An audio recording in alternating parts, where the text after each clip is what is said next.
Hello guys, in this video I'm going to show you how to adjust the vibrance of the picture on the Lumii-Photo Editor application.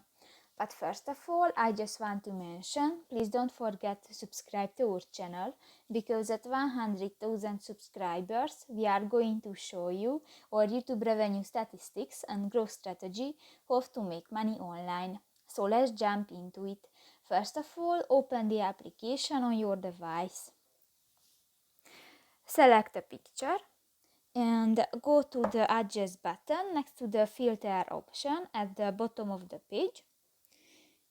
And in the Adjust section, you can find the vibrance option next to the temperature button, and just drag the circle on the line and you can edit the vibrance of the picture.